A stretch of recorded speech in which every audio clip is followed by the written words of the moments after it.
Deputy CM Pawan Kalyan కుటుంబంతో కలిసి Singapore బయలుదేరారు. అక్కడ స్కూల్లో జరిగిన అగ్ని ప్రమాదంలో ఆయన చిన్న కుమారుడు మార్క్ శంకర్ గాయపడ్డారు. మంటలు చెలరేగడంతో అతడి చేతులు, కాళ్లకు గాయాలయ్యాయి. ఊపిరితిత్తుల్లోకి పొగ వెళ్లడంతో మార్క్ శంకర్ అనారోగ్యానికి గురయ్యాడు. విషయం తెలుసుకున్న పవన్ కళ్యాణ్ సింగపూర్ బయలుదేరారు. ప్రమాదం జరిగిన వెంటనే స్కూల్ సిబ్బంది అతడిని స్థానిక ఆసుపత్రికి తరలించి చికిత్స అందిస్తున్నారు.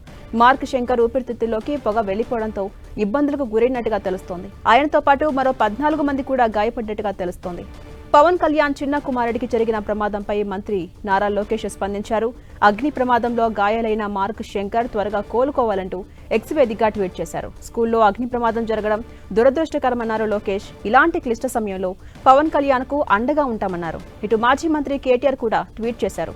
అగ్ని ప్రమాదంలో గాయపడ్డ మార్క్ శంకర్ ఆరోగ్యంగా ఉండాలంటూ ఎక్స్ వేదికగా ట్వీట్ చేశారు కేటీఆర్.